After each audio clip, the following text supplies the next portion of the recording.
Já estamos de volta e quero lembrar você que esse programa reprisa às 23h30. Portanto, você que tem um colega, uma amiga, uma mãe que é interessada também no assunto e que quer assistir o programa, ele reprisa às 23h30.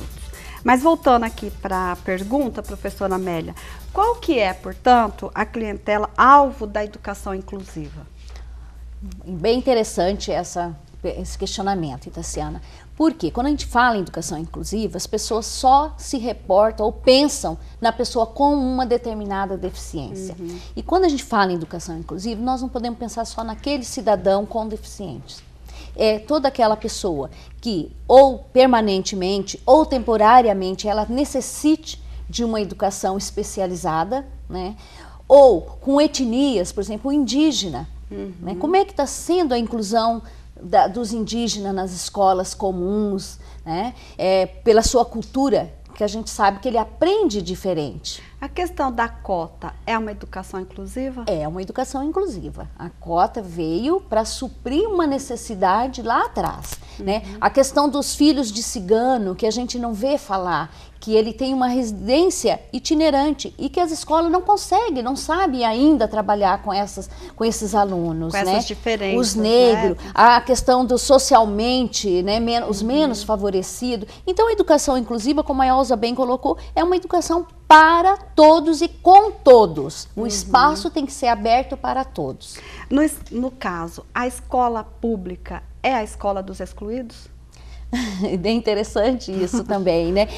A gente pode até considerar que é. Por quê que é? Porque é onde estão a maior parte dos nossos alunados, né, do alunado que lá estão, eles são geralmente vindo de classes menos favorecidas, lá tem a maior parte de negros, maior parte de indígenas, de pessoas com deficiência. Então, hoje nós colocamos em que ela recebe mais os excluídos, né? Não que a escola privada não tenha, mas é que é bem mais, o número é bem maior na escola pública ainda. Professora Amélia, na nossa matéria nós vimos também algumas salas de aula com intérpretes e também com a questão do braille, né, para quem tem a deficiência visual. Nós sabemos que isso ocorre nas escolas públicas, né, que existe o intérprete, que existe a pessoa também, o atendimento para deficiência visual. E tem também uma lei que obriga a escola privada a ter um intérprete na sala de aula? Sim, hoje isso está garantido por lei, a lei da acessibilidade, né? E que toda escola que tenha um aluno com uma deficiência, se ele é surdo, que necessite de um intérprete, imediatamente a matrícula dele tem que ser disponibilizado um intérprete. E é uma coisa bem interessante se colocar que o intérprete é responsabilidade da escola e não da família. Sim. Que a gente tem percebido que algumas escolas repassa esse custo para a família. E a gente tem colocado que isso é uma responsabilidade da escola, de ter um intérprete, de colocar à disposição do aluno cego o software destinado para ele, metodologias diferenciadas. Isso não é só para a escola pública. A gente tem percebido, como você disse, que a escola pública está melhor equipada, estruturada do que as privadas, mas que isso existe uma lei e que hoje as famílias estão melhores, conhecendo melhores essas questões, estão exigindo mais das escolas privadas. Mas ainda a gente percebe que existe ainda uma defasagem. Então fica um alerta a todos os pais, né, que responsáveis por alunos que têm alguma deficiência, né, física ou visual, auditiva ou qualquer uma outra, que fique atento aos seus direitos, né? Que existe uma lei, que essa lei tem que ser cumprida. Mas aqui, voltando para a dona Lucy, como que foi e como está sendo, portanto, a vida escolar do seu filho? Como a professora Amélia falou, bastante do auditivo, cego, todas essas deficiências que nós conhecemos. No caso, meu filho não é isso, nenhum desses aí é. Lei existe, mas não é cumprida, porque eu entrei com um psiquiatra, psicólogo, fonoaudiólogo, fizemos reunião, né, Amélia? Na UEMS.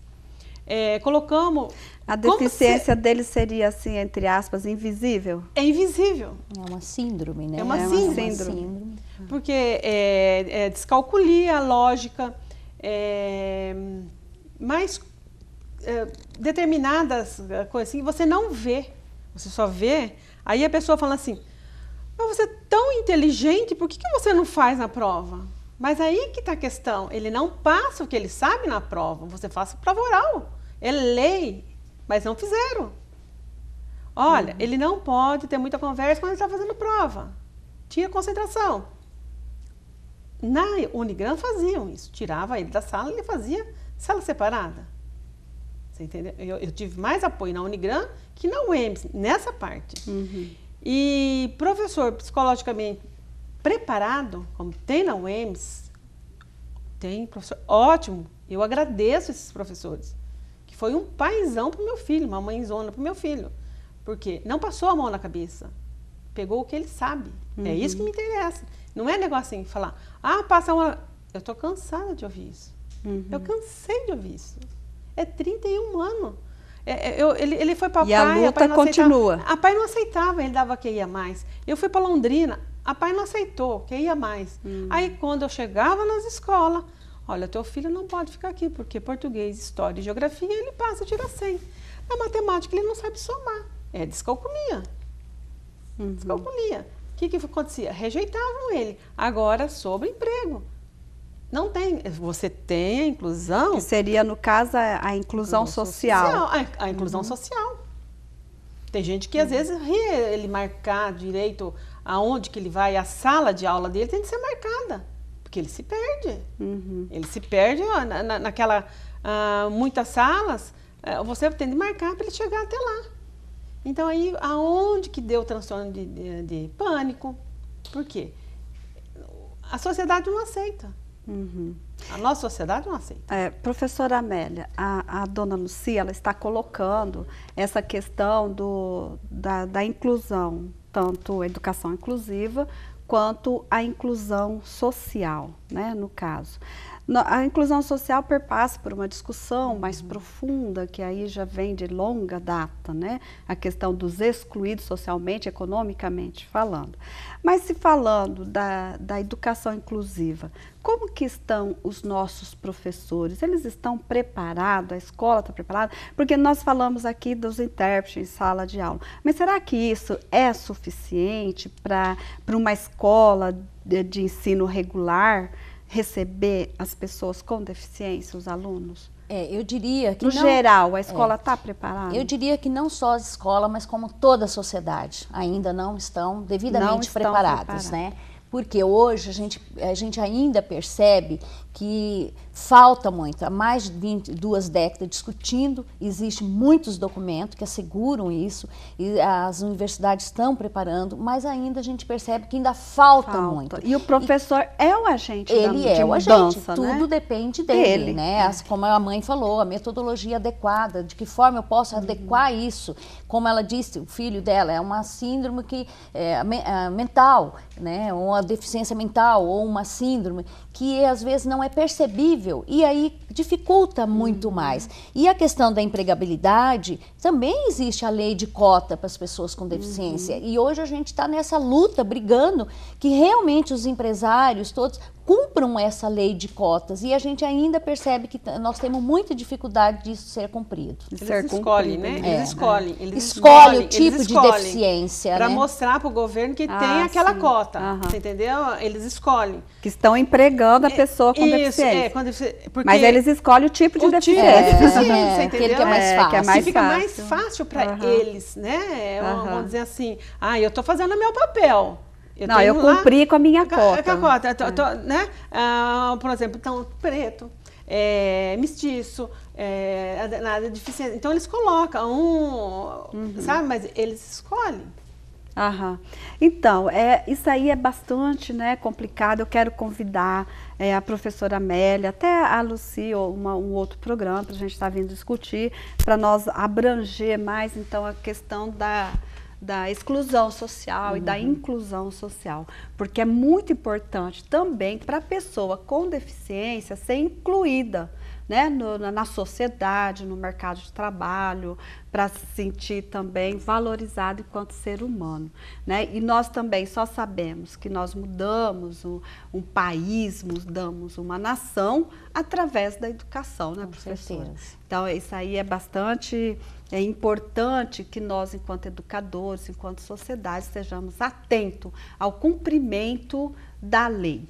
Né? Porque eu costumo dizer também, professora Amélia, que o Brasil é um país que está cheio de leis. Está cheio de leis. Cumprido, né? A lei que existente é suficiente. O que nós temos que aprender, dona Lucy, é reivindicar essas leis. Eu tô reivindicando fazer com que as leis sejam cumpridas. Por isso que a senhora está aqui. E parabéns, né, pela senhora estar aqui hoje, reivindicando o direito. Eu até uma né? pergunta, não é? Sim, meu filho pode. quer fazer um mestrado, né? Na área de literatura. Eu tirei ele da UEMS, ele está em outra faculdade, estou pagando, porque lá ele é respeitado. E ele quer fazer um mestrado, mas a minha pergunta é assim, será que na hora que ele começar a fazer um mestrado vai ser todo esse trabalho que eu tive?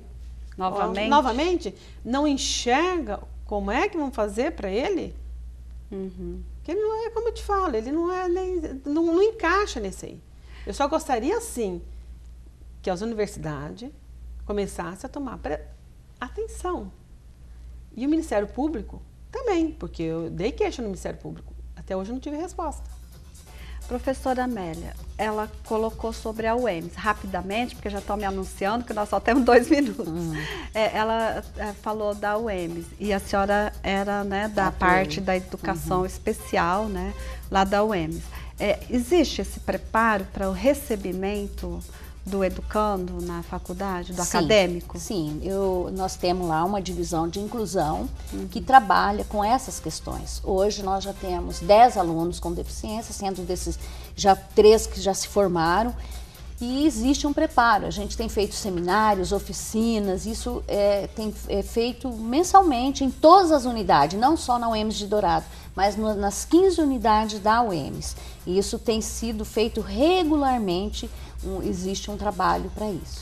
Portanto, existe a formação, existe o trabalho, existem os departamentos, né, especiais na área. O que vai é o comprometimento de cada profissional. Cada profissional ele tem que estar comprometido naquilo que ele se propõe a fazer, não é verdade? Porque se o profissional, não adianta a instituição, né, ter todo um aparato legal, o cumprimento desse aparato legal, se o profissional também não tem o mesmo comprometimento. Cada um é cada um. Cada um. Né, verdade, professora? É verdade. Então, nós, assim, estamos reivindicando esse compromisso de cada profissional que atende. Mas vamos agora, então, ao nosso sorteio do kit da beleza do dia, e nós estamos vendo aí na telinha que quem for sorteada foi a Cleia Soares Mota, e estão me dizendo que é da Vila Industrial, né? A Cleia Soares Mota. Portanto, Cleia, você foi a feliz ganhadora, você vai ficar o dia todo no Spa da Beleza, numa oferta do Espaço Flex. Então, nós vamos entrar em contato com você através desse telefone que você né, nos deu, e no meio da semana aí a gente vai estar fazendo esse Dia da Beleza com a Cleia. Então, não perca, sábado que vem, a Cleia vai estar aparecendo no antes e no depois aqui na nossa telinha. Mas, professora Amélia, rapidamente, as suas considerações finais.